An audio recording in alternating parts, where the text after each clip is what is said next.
ओम शांति।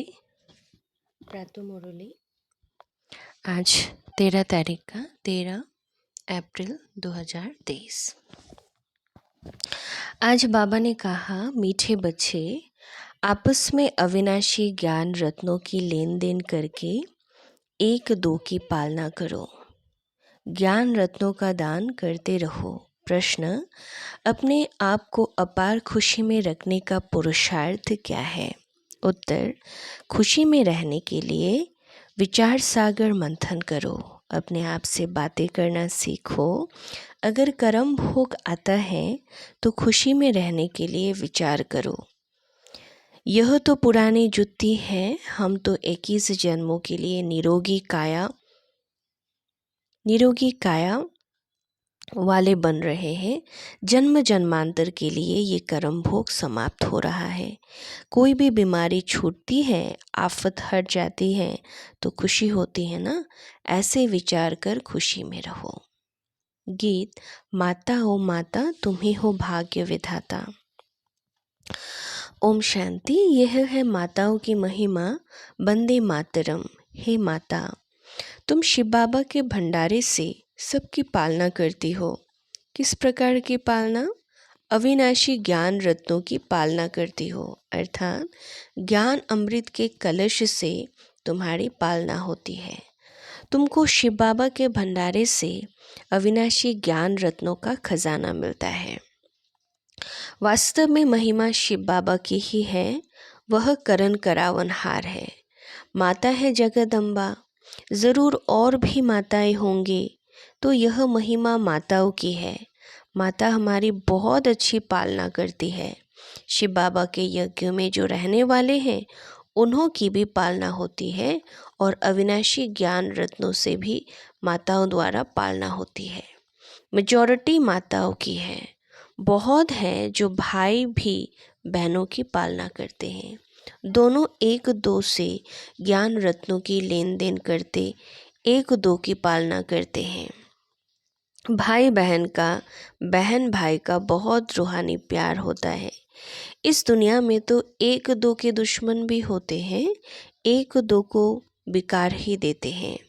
यहाँ अविनाशी ज्ञान रत्नों का खजाना देते हैं। तुम हो भाई बहन ब्रह्म कुमार कुमारियाँ।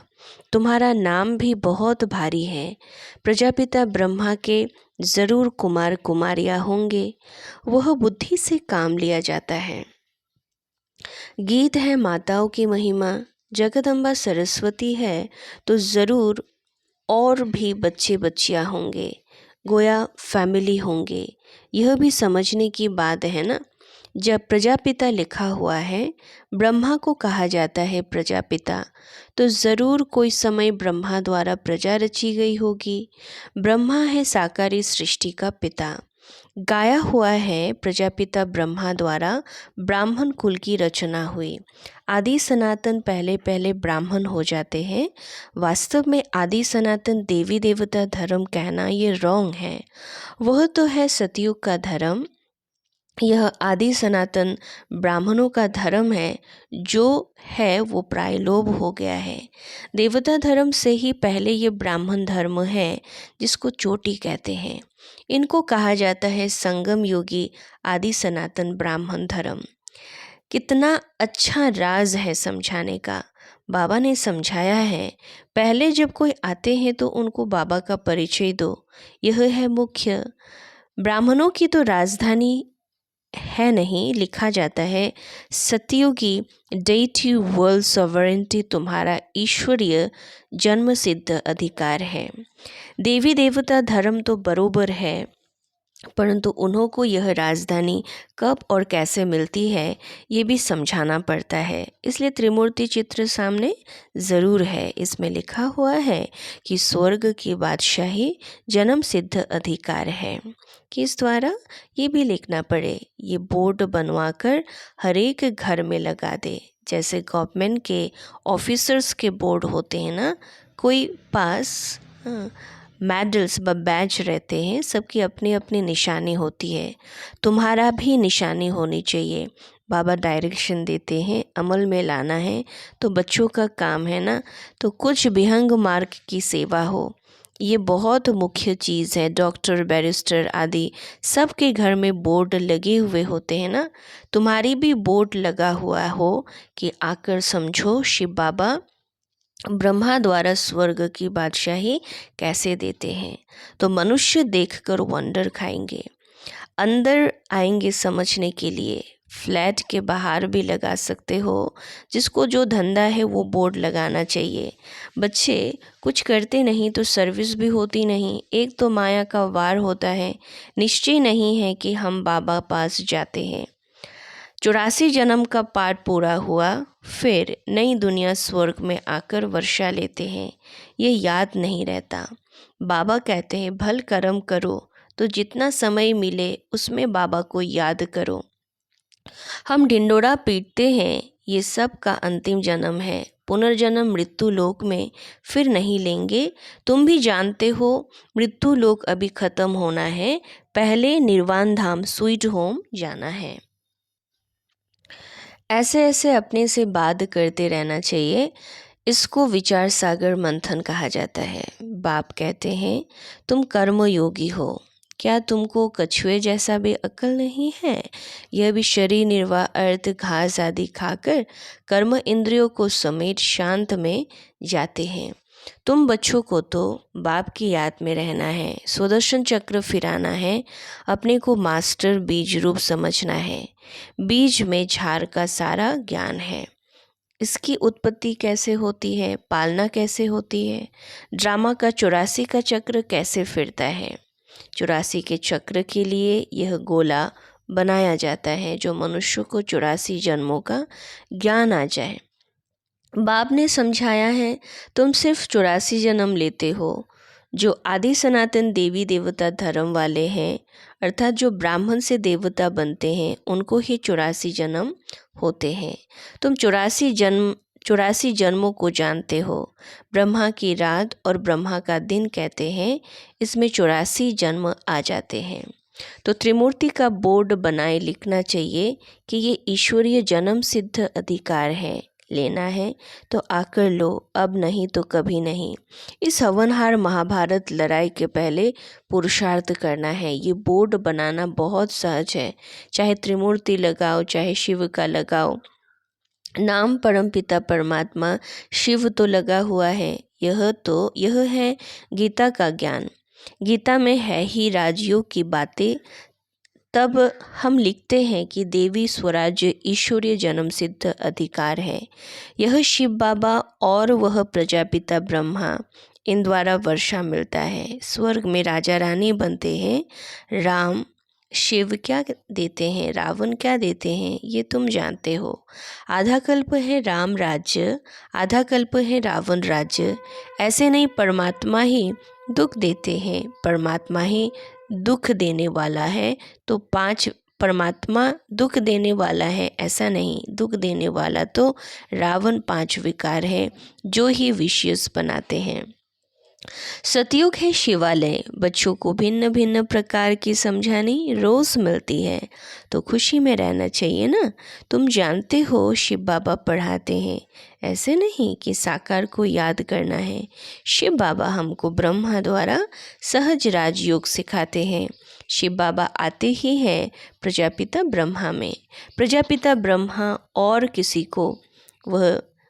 किसी को कह नहीं सकते, ब्राह्मण भी ज़रूर चाहिए। बाप आकर सच बतलाते हैं, गाया भी जाता है सेकंड में राज्य भाग्य। बच्चे कहते हैं हम शिव बाबा के बच्चे हैं, वह है ही स्वर्ग का रचयिता, तो ज़रूर हमको स्वर्ग की राजाई देंगे। और क्या देंगे? बाबा कैसा वंडरफुल है। 1 सेकंड में जीवन मुक्ति जनक को मिली, यह भी गाया हुआ है। तुम जानते हो अब हम शिव बाबा के बने हैं। शिव बाबा को ज़रूर याद करना है। जब बाबा की गोद ली, जिसे स्वर्ग का वर्षा मिला, उनको और वर्ष को याद करना है। जैसे बच्चे धर्म की गोद लेते हैं, तो बच्चे जानते हैं कि पहले पहले हम फलाने के बच्चे थे, अब फलाना का हूँ। उनसे दिल हटती जाएगी और इनसे जुटती जाएगी। यहाँ भी तुम कहेंगे हम शिव बाबा के एडॉप्टेड बच्चे हैं। फिर उस बाप को याद करने से फ़ायदा ही क्या? मोस्ट बिलवड बाबा इतनी बड़ी संपत्ति देने वाला है। बाप ही मेहनत करके बच्चों को लायक बनाते हैं। ऐसे बाप को तुम घड़ी घड़ी भूल जाते हो और तो सब तुमको दुख देने वाले हैं, फिर भी उन्हों को याद करते रहो और मुझ बाप को तुम भूल जाते हो। रहो भल अपने घर में, परंतु बाबा को याद करो। इसमें मेहनत चाहिए, तब ही पाप विनाश होंगे। ये तो सारा कब्रिस्तान है। बच्चे मेरे बने, गोया शिव के मालिक बने। तुम जानते हो बाबा के बने हैं, फिर स्वर्ग के मालिक हम अवश्य बनेंगे। खुशी का पारा चढ़ना चाहिए। ये भी जानते हो कि ये पुराना शरीर है, कर्म भोग भोगना पड़ता है। बाबा मम्मा भी खुशी से कर्म भोग भोगते हैं। फिर भविष्य 21 जन्म का सुख कितना भारी है। ये तो पुरानी जुत्ती है, अभी कर्म भोग भोगते रहेंगे, फिर 21 जन्म के लिए इनसे छूट जाएंगे। कई बीमारियां छूटती जाती है तो खुशी होती है ना। कोई आफत आती है फिर हट जाती है तो खुशी होती है ना। तो तुम भी जानते हो अब जन्म जन्मांतर की आफतें आ रही है। अभी हम बाबा पास जाते हैं, यह विचार सागर मंथन कर पॉइंट्स निकालना। बाबा राय तो बतलाते हैं, ऐसे ऐसे अपने से बातें करो। हमने 84 जन्म का चक्र पूरा किया और बाबा के पास जाते हैं, फिर बाबा से वर्षा पाएंगे, साक्षात्कार भी करते हैं। इसमें परोक्ष और अपरोक्ष है। जैसे मम्मा को कोई साक्षात्कार नहीं हुआ, बाबा ने विनाश और स्थापना का साक्षात्कार किया। इनको भविष्य का साक्षात्कार एक्यूरेट हुआ, परंतु पहले ये समझ में नहीं आया था कि हम ये विष्णु बनेंगे, पीछे समझ गए थे। यह विकारी गृहस्थ धर्म से अब निर्विकारी गृहस्थ धर्म में जाते हैं। तत्त्वम तुम भी बाबा की पढ़ाई से ऐसे बनते हो, रेस्ट करनी चाहिए। बाकी गीत में है मम्मा की महिमा, तो तुम जान गए तो जगत अम्बा किसको कहा जाता है। वास्तव में ये माता पिता कौन है? यह तो निराकार बुद्धि में है। पिता तो गॉड फादर, तो ठीक है वह निराकार है। माता तो निराकार हो ना सके, फादर निराकारी है, ज़रूर वर्षा देंगे। वो यहाँ आना पड़े ना, जो अपना परिचय दे, तो इनको माता पिता बनना पड़े। तो यह बड़ी माता हो गई ना। दादा है निराकार, कितनी वंडरफुल बातें हैं। दादी अर्थात ग्रैंड मदर तो कोई बन ना सके। ये ब्रह्मा तो मेल हो गया क्योंकि मुख वंशावली है। बाबा कहते हैं कितना गुह्य राज है जो कि समझाता हूँ। कोई की बुद्धि में बैठ नहीं सकता कि माता पिता कौन है। वो समझते हैं कृष्ण के लिए। फर्क सिर्फ यह किया उसको कहा जाता है एकच भूल। कोई तो कारण बनना चाहिए ना। क्या भूल होती है जो भारत इतनी दुखी होती है? अभी तुम जानते हो किसने भुलाया, कारण क्या हुआ जो भूल गए। बरोबर माया रावण ने बेमुख किया है। जैसे बाबा करण करावनहार है, वैसे माया भी करण करावनहार है। बाप करण करावनहार सुख दाता है, तो वो भी करण करावनहार दुख दाता है। माया बाप से बेमुख कर देती है। अब बाप खुद कहते हैं, हे आत्माएं, निरंतर मुझ बाप को याद करो। तुम हमारे बच्चे हो, तुमको वर्षा लेना है, सिर्फ मुझे याद करो, तुम्हारे विकर्म विनाश हो जाएंगे। यह बेहद के बाप से मत मिलती है ब्रह्मा द्वारा, गुरु द्वारा। गुरु ब्रह्मा तो मशहूर है ना। वह फिर कह देते हैं ईश्वर सर्वव्यापी है, बेअंत है। आगे हम भी समझते थे ये तो ठीक है, अभी समझते हैं कि यह तो रावण माया ने कहलवाया है। एक तरफ कहते हैं नाम रूप से न्यारा और फिर कहते हैं सर्वव्यापी। दो बात इकट्ठी हो ना सके। बस गुरु ने जो कहा सो मान लिया। माया भूल कराती है, नीचे गिराती है, फिर बाबा अभूल बनाते हैं उच्च पढ़ाने के लिए, उच्च चढ़ाने के लिए। बाबा तदबीर तो बहुत अच्छी कराते हैं, फिर अपनी तकदीर बनानी है। बाप को याद करना है, ये तो सहज है। कन्या की जब सगाई हो जाती है तो उनके पीछे एकदम चटक पड़ती है ना। जैसे अब तुम्हारी सगाई होती है शिव बाबा से तो उनको चटक पड़ना चाहिए। बाबा कहते हैं तुम मुझे याद करो, तुम्हारी आत्मा पवित्र बनेगी तो तुम मेरे साथ चलेंगे। मैं तुम्हें नैनों की पलकों पर ले चलूँगा। सिर्फ तुम मुझे याद करो तो मैं गारंटी करता हूँ तुम पापों से मुक्त हो जाएंगे। एम ऑब्जेक्ट बगैर पुरुषार्थ कैसे करेंगे? यहाँ अंधश्रद्धा की बात नहीं कि शिव बाबा की कॉलेज है, यह है स्वर्ग का रचयिता, अमर लोक के लिए पढ़ा रहे हैं। अब तो मृत्यु लोक है, मृत्यु लोक खत्म हो जाएगा, फिर सतयुग ज़रूर आएगा। ये चक्र फिरता ही आता है। अच्छा, धारणा के लिए मुख्य सार 1 नंबर पॉइंट, कछुए मिशल सर्व कर्म इंद्रियों को समेट बाप और वर्ष को याद करना है, कर्म योगी बनना है, अपने आप से बातें करनी है। 2 नंबर, आपस में ज्ञान रत्नों की लेन देन कर एक दो की पालना करनी है, सबसे रूहानी प्यार रखना है। वरदान, दिल के सच्चे संबंध द्वारा यथार्थ साधना करने वाले निरंतर योगी भव। साधना अर्थात शक्तिशाली याद, बाप की याद, बाप के साथ दिल का सच्चा संबंध। जैसे योग में शरीर से एकाग्र होकर बैठते हो तो वैसे दिल मन बुद्धि सब एक बाप की तरफ बाबा के साथ साथ बैठ जाए, यही यथार्थ साधना है। अगर ऐसी साधना नहीं है तो फिर आराधना चलती है, कभी याद करते हैं तो कभी फरियाद करते हैं। वास्तव में याद में फरियाद की आवश्यकता नहीं। जिसका दिल से बाप के साथ संबंध है वो निरंतर योगी बन जाता है। स्लोगन, करावनहार बाप है, ये स्मृति से बेफिक्र बादशाह बन उड़ती कला का अनुभव करते चलो। अच्छा, ओम शांति।